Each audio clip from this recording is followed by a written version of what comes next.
E aí, pessoal, ontem foi sexta-feira 13 e parece que a superstição tem um fundinho de verdade, porque ontem não foi um dia bom para o governo. A notícia que mais chocou, que já está rolando no Twitter, inclusive o próprio Carlos Bolsonaro já compartilhou, é que existe uma tentativa de golpe contra o presidente Bolsonaro, e quem divulgou isso foi um deputado. Eu vou abordar sobre isso na primeira notícia, mas antes disso eu só queria fazer uns esclarecimentos sobre o vídeo de ontem. 3 inscritos vieram me fazer pontuações importantes. Eles foram educados, eles foram objetivos de inscritos. Eu não vou falar para não ficar grande, vocês podem pausar o vídeo e ler o que eles me perguntaram. Eu dou uma resposta genérica, vocês podem pausar, dar uma lida. Eles me responderam de volta, meio que me entendendo. O Thiago, inclusive, abordou um pouco sobre a questão de marketing, porque eu falava disso na minha resposta genérica, sobre o marketing, minha desconfiança do marketing.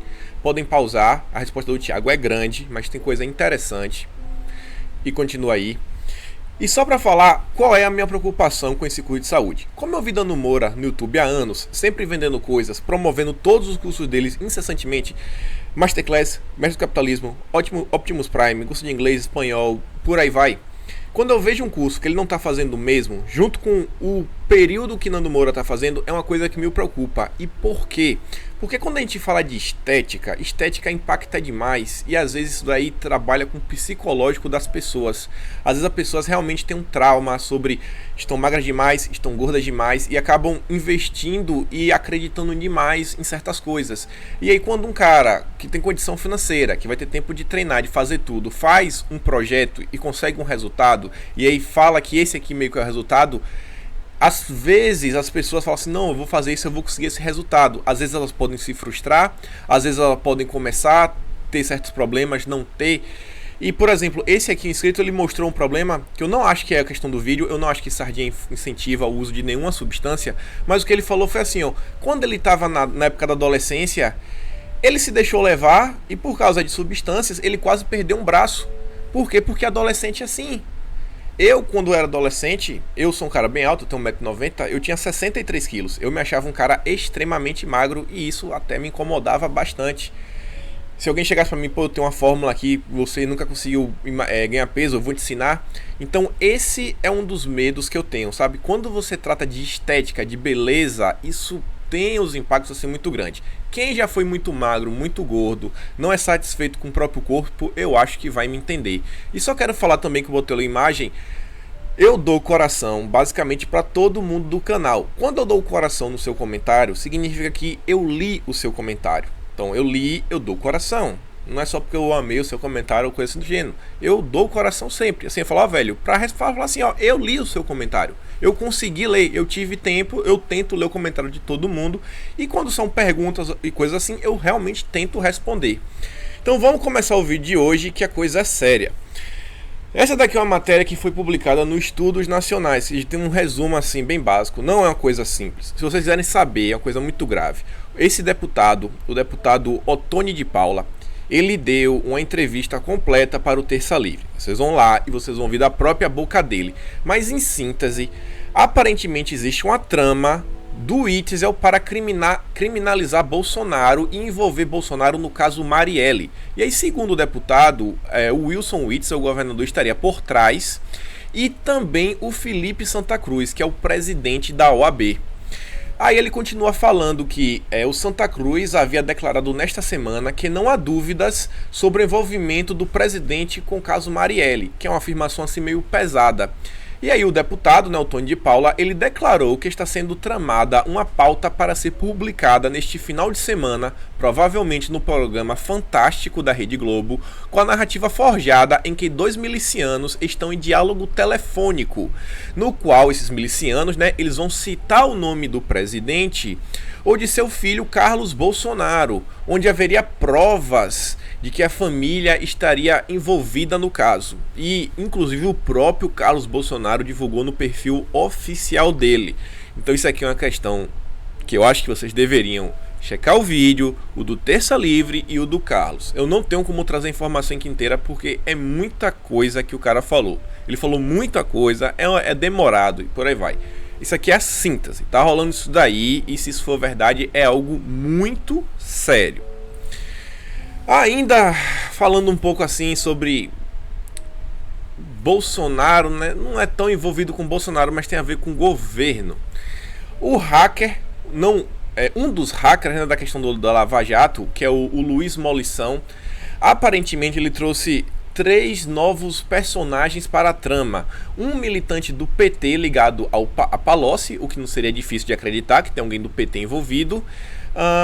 E ele diz aqui, né, o Oswaldo Eustáquio, que a delação fará uma reviravolta no caso, pois aponta certamente que as invasões foram encomendadas pela esquerda, ou seja, um crime contra a nação.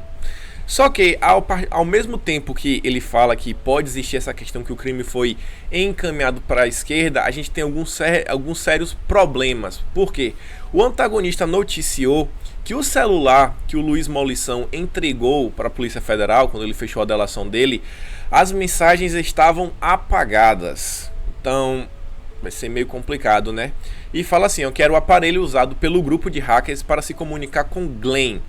Então vai ser difícil confirmar a versão do hacker que realmente assim foi um crime meio que encomendado. Essa história do hacker também tá indo para um caminho assim que aparentemente não tá muito bom pro nosso lado, não é notícia tão boa. Se a notícia do Lauro Jardina do Globo, que é uma pessoa com a reputação que em geral nunca está do lado do governo, ele nunca falou nada de bem do governo, então rezemos para que isso aí não esteja completamente correto, mas ele diz assim, ó, que a delação premiada e agora homologada invadiu o salário de diversas autoridades e por aí vai. Ele fala que essa delação inocentou o Glenn. A delação do Luiz Molição inocentou. Glenn não é culpado. E aí fala assim, ó, Molição, que participou da negociação com Glenn para entrega do conteúdo, garantiu que o americano não pagou pelo material e assim também como não encomendou, o que meio que contradiz a fala do Oswaldo. Ele contou que tentaram vendê-la para Manuela Dávila. A ex-deputada recusou-se a pagar, mas disse que poderia indicar um jornalista que publicaria as mensagens, que no caso seria o Glenn.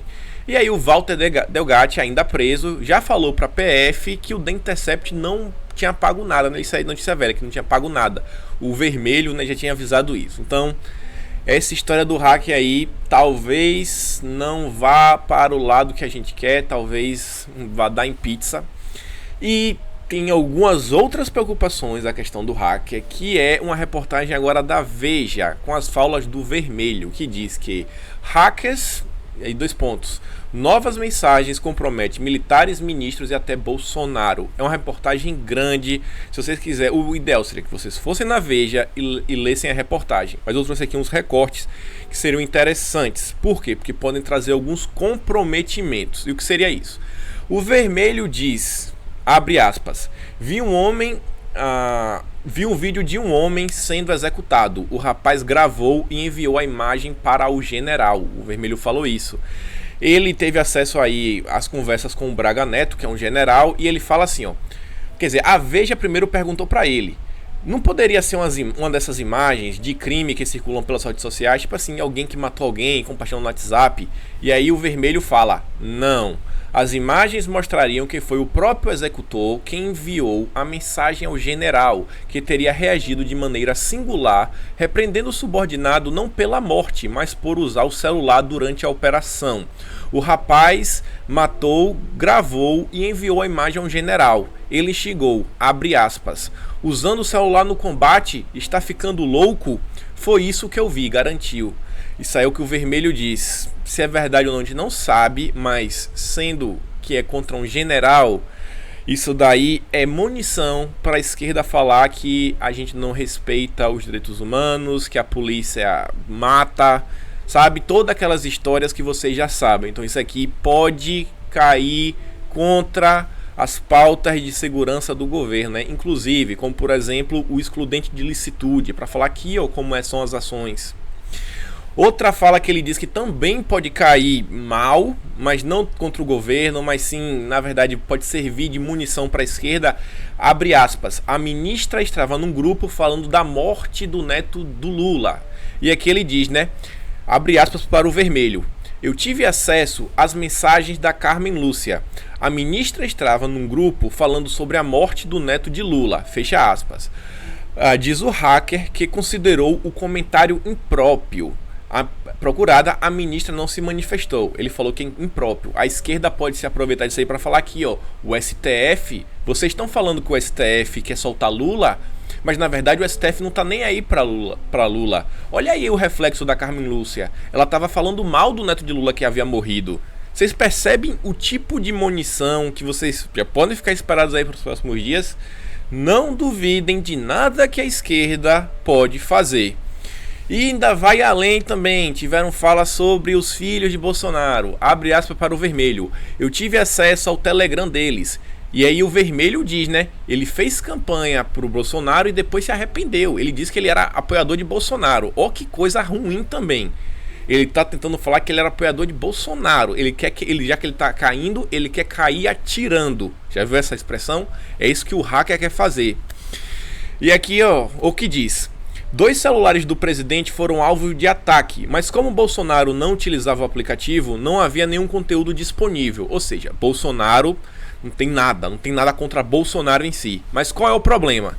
No caso dos filhos Carlos, o 02 e Eduardo 03, olha isso aqui agora. O hacker procurou Manuela Dávila e disse que havia colhido provas de ações para impulsionar mensagens de WhatsApp em favor de Bolsonaro durante a campanha presidencial. E aí o povo pode vir com aquela narrativa aí, ó, tá vendo? Tá vendo aí que Bolsonaro tinha uma milícia organizada digital para propagar fake news e blá blá blá blá blá blá. Olhem isso daí. E o cara que tá divulgando isso, ele fala: eu era apoiador de Bolsonaro, então vocês têm que confiar em mim. Então, gente, o dia ontem não foi bom. Não foi bom mesmo.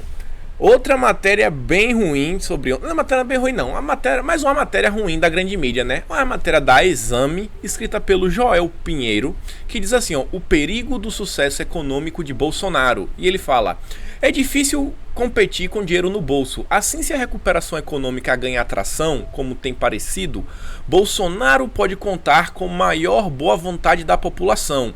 Não é para menos que a economia se recupera. Com a Selic a 4,5%, definitivamente acabou a farra dos títulos públicos. E ele continua: não tem jeito. Se queremos uma sociedade mais próspera e com respeito às instituições democráticas, a recuperação econômica atual é nossa aliada. Resta criticar vocal incessantemente todos os malfeitos em outras áreas, apresentando sempre alternativas e sem esquecer do principal: encontrar liderança que possa encarar esses valores. E aí qual é a questão? Traduzindo isso daqui, porque pode estar confuso para muita gente. Ele está afirmando que teve uma recuperação econômica no governo de Bolsonaro. Óbvio que ele não vai dar o crédito de Bolsonaro. Ele falou: ó, tá tendo uma recuperação. E essa recuperação, Bolsonaro vai colher louros e a população vai gostar, porque o povo com dinheiro é um povo feliz. E ele tá falando o quê, ó? Já que a população vai ganhar dinheiro, a gente tem que agora começar a focar nossos ataques nas outras áreas. A gente tem que atacar a educação, a gente tem que atacar o meio ambiente, a gente tem que atacar tudo, porque senão a vitória de Bolsonaro em 2022 é certeza de vitória. É isso daí que essa matéria está explicando. Quando ele fala, ó, resta criticar vocal e incessantemente todos os maus feitos em outras áreas. Tá vendo? Você tem que criticar. Já que não dá para criticar a economia, já que não dá para chamar Bolsonaro de corrupto, a gente tem que procurar outra área para criticar Bolsonaro. Então, gente, sexta-feira 13 foi pesada. E o Joel Pinheiro era ex-funcionário da Jovem Pan, que vocês já ouviram inúmeras vezes aqui do canal. E sabe qual é a outra da Jovem Pan? Contratou o Marco Antônio Villa de volta. Vocês lembram de todos os xingamentos que o Villa já declarou para o Bolsonaro? A associação que o Villa já fez, inclusive, com ditadores sanguinários que participaram da Segunda Guerra Mundial, lá da Alemanha. Um xingamento assim que os esquerdinhas adoram chamar a gente, que, convenhamos, né, Bolsonaro não tem nada. Então olhem a Jovem Pan, sempre botando as asinhas de fora. Essa daí é a cara da Jovem Pan. Então, mais uma notícia que não é boa, mas um cara problemático que vai voltar para a Jovem Pan, que está se tornando uma das maiores redes de comunicação do Brasil. Outra aqui notícia que não é tão boa e é um pouco preocupante também, né? Não muito, mas um pouco preocupante, que é da Lídice da Mata. Vocês lembram da Lídice da Mata? Ela é a relatora da CPI das fake news e ela estava no evento da Redes, que eu falei pra vocês aqui no vídeo do Ayan. E olha o que ela falou, né? Abre aspas. Os últimos depoimentos dão conta de uma participação muito direta dos filhos do presidente da República, tanto do Eduardo quanto do Carlos. Eles foram praticamente denunciados na comissão como integrantes de um grupo de trabalho voltado à disseminação do ódio e de fake news. Há indícios significativos desse tipo de postura.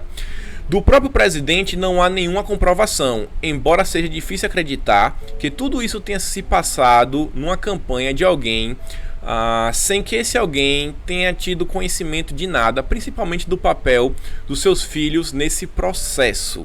Então, olha se essa narrativa da Lídice não é exatamente o que o vermelho tá falando. Ó, Bolsonaro não tem nada, eu não consegui hackear ele, agora os filhos eu consegui. E ao mesmo tempo que vaza essas informações do hacker, em paralelo vaza as informações da Lídice. E aí pensa, ó, hacker trabalha com computador, a CPI da fake news é sobre o mundo virtual. E aqui a gente tem nosso amigo Ayan. Lembra do Ayan? Olha aqui o final. Agora, Ayan faz parte de um movimento que luta para que a internet seja um ambiente, digamos, mais agradável. O mais curioso é que no mesmo evento participou a relatora da CPI das fake news, a senadora Lídice. Esse evento é o evento da Redes, que é sobre isso daí, a proteção digital e por aí vai.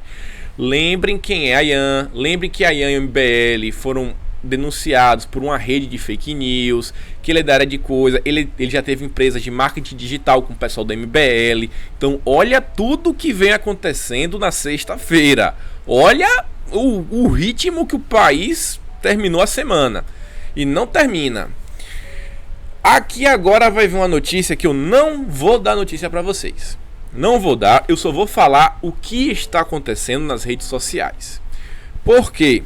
Porque é uma questão extremamente complicada.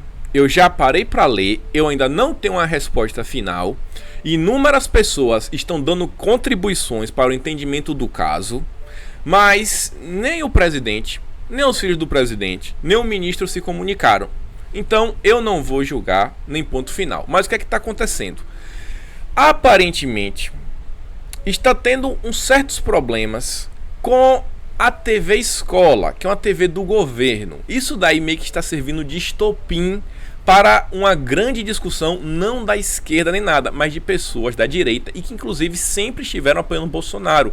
Eles não estão na nova esquerda nem nada, eles só estão levando pontos que realmente são fatos e que a gente precisa entender, porque fatos puros é difícil às vezes de você ler. Você tem que entender em que contexto, em que narrativa esses fatos estão encabeçados, né, concatenados, para você poder entender realmente assim, se uma coisa é boa, se uma coisa é ruim, às vezes está faltando alguma informação. O pessoal do Senso em Comum foi o que fez a matéria maior, eles fizeram em forma de texto, com vários dados reais, nomes de pessoas, tweets de pessoas envolvidas, e o título lá do tweet deles, eles falam assim, ó: decisões reiteradas do ministro da Educação jogam todo um projeto educacional para o país nas mãos de quem obstruiu o nosso amadurecimento intelectual. Em teoria, essa decisão sobre a TV Escola, de meio que cancelar o contrato atual, talvez fechar a empresa, pode levar a empresa, porque existe uma lei que obriga que exista uma TV educacional, pode ser que vá para a EBC, e a EBC meio que é comandada pela esquerda, e tem algumas coisas que aparentemente o ministro apoia, ou pelo menos não fala nem que sim nem que não, que tem um certo envolvimento com alguns grupos globalistas. Essa daqui é uma matéria, você tem que ler essa matéria para começar a entender. Outros pontos que você tem que entender é ir no tweet do Leitadas Loen, tá ali o nome como se escreve. Vocês vão procurar por esse primeiro tweet que fala assim, ó: esse tweet do Felipe Irizabal me lembrou que o Eduardo Melo. Vocês têm que procurar isso daí. São vários tweets em seguida. Você vai clicar nele, você vai ler. Depois você vai procurar esse outro tweet que ele tá falando assim, ó: não é do Gato Piro. Você clica, lê tudo, não tira nenhuma conclusão ainda. Depois você assiste o vídeo do Crítica Nacional, porque isso aí tomou uma proporção tão grande que Olavo de Carvalho teve que já compartilhou. Olavo de Carvalho já teve até que dar um posicionamento. Isso aqui é uma coisa que realmente é complicada mesmo. Eu acho que todo mundo deveria tentar entender essa questão, porque isso daí eu acho que vai render o final de semana no Twitter. E eu acho que quanto mais rápido tentar se entender de forma honesta, vai evitar brigas internas desnecessárias entre pessoas que realmente apoiam o Bolsonaro. Não é essa briga de isentões contra a direita verdadeira, a direita gengivuda. Não. É uma briga real, basicamente só dentro da direita gengivuda, sabe? A direita gengivuda agora tá brigando entre si. Então eu não vou dar meu pitaco aqui, eu não vi resposta nenhuma do ministro. O pessoal do Cristianismo Nacional fez um vídeo também que é importante, então vejam tudo, esperem as manifestações do ministro, de Bolsonaro ou dos filhos de Bolsonaro antes de tomar um lado, pelo amor de Deus. E para terminar aqui, uma fala de Olavo, para tentar lembrar de alguns problemas, porque também teve outras tretas, teve alguns vídeos também sobre youtubers no Twitter que eu assisti. Eu não vou comentar porque eu tenho um apreço pela pessoa, eu acho que a pessoa vem fazendo um bom trabalho, tudo aí vai. Não é o Enzo, de aqui já fala assim, não é o Enzo, é outra pessoa. Eu já vi um vídeo de algumas pessoas hoje meio que fizeram algumas montagens, mas montagem pode estar fora de contexto, então também não vou expor porque a priori as pessoas vêm apoiando o Bolsonaro. Mas o que eu quero falar aqui sobre Olavo de Carvalho, ele diz: já disse 1000 vezes e repito, não existe nenhuma direita no Brasil. A vaga insatisfação contra a roubalheira comum no petista não constitui uma ideologia, nem um programa de ação, nem um código moral, ethos, nem mesmo em germe. A esquerda tinha ao menos uma unidade ideológica apta a impor uma certa ordem à sua militância.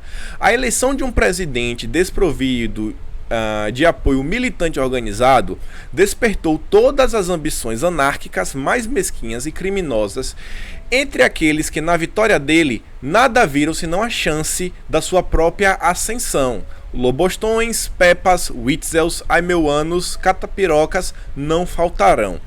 Gente, quando o Olavo fala assim, ó, não existe uma direita no Brasil, ele não tá falando que não existe pessoas de direita. Existe, sabe? Ele fala que não existe um movimento de direita. O que existe no Brasil é um antipetismo que se uniu a um bolsonarismo. A gente está junto em torno de Bolsonaro.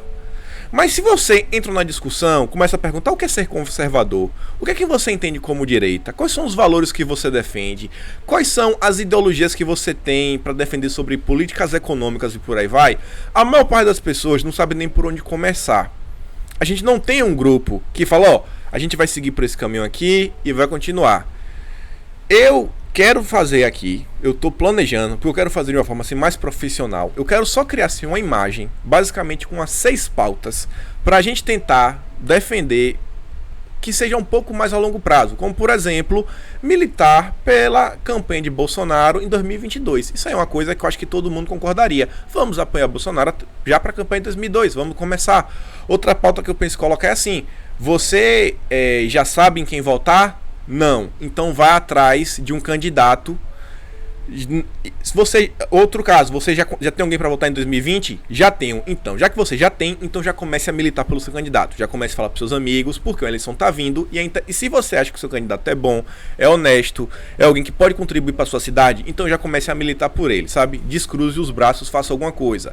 Outra coisa que a gente, sei lá, pode colocar uma pauta para ficar cobrando sempre: quem matou o Bolsonaro?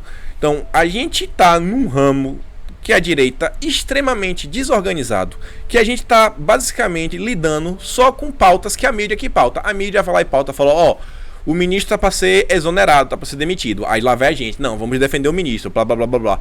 Aí no meio disso daí já surge outra matéria, aí a gente para e vai defender aquilo ali. E a gente fica sempre disso daí, sempre defendendo. Agora eu não tô conseguindo enxergar dentro da direita uma pauta mais a longo prazo. Eu dei um exemplo de 3. Outra pauta: ações reais contra o Foro de São Paulo. Vamos pensar em ações reais contra o Foro de São Paulo.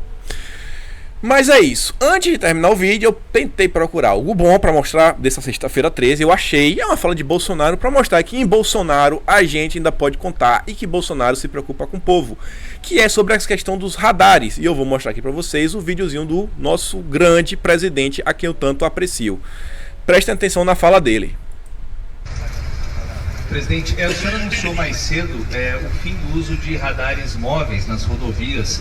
Eu gostaria de saber do senhor se o senhor fundamentou essa decisão com base em estudos da Polícia Rodoviária Federal, ou se o senhor consultou... Não, decisão que consultei, quer complementar? Não, eu ia perguntar se o senhor... Consultei muita gente, consultei, tá certo? Agora, o uso não está sendo, no meu entender, adequado. Então vai estar suspenso até segunda ordem isso aí.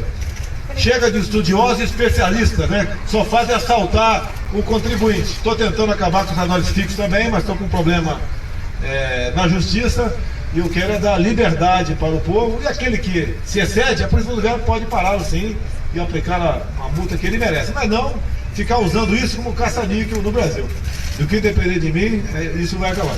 A polícia concorda com o senhor, presidente? O presidente da República é o chefe supremo das Forças Armadas e também das polícias. Curto e grosso, a polícia concorda, o chefe sou eu. Tá entendendo? Então acabou, não é caça-níquel, não é nada disso. Então, gente, eu queria ter feito um vídeo mais lúdico, mas essa sexta-feira 13 foi um dia tenso, pesado. Amanhã, quase certeza que vai ser um vídeo assim bem mais leve. Falar sobre outro tema, tentar trazer aqui alguma pauta assim de Olavo de Carvalho para falar. Mas por hoje eu fico aqui. Por favor, vão atrás dessa notícia do Itzel. Vão atrás, falem. Porque se isso aí realmente aparecer no Fantástico, vai ser uma coisa chata. Então já vão atrás, agora de manhã. Já tentem descobrir o que é isso aí. Ou agora de manhã ou de tarde, quando vocês verem esse vídeo. Já vejam isso daí, já comecem a divulgar. Pra já falar de antemão. Pra falar aí, ó. O Fantástico tava envolvido. Pra mesmo que eles tentam... se todo mundo começar a discutir isso na rede social, é capaz do Fantástico até abortar essa matéria. Se essa matéria realmente desistir. Então... olhem também a questão do Abraham Weintraub, questão do ministro. Evitem fogo amigo. E é isso aí, galera. Fico por aqui. O dia foi meio tenso. E é isso aí. Amanhã a gente se vê. Valeu, abraço.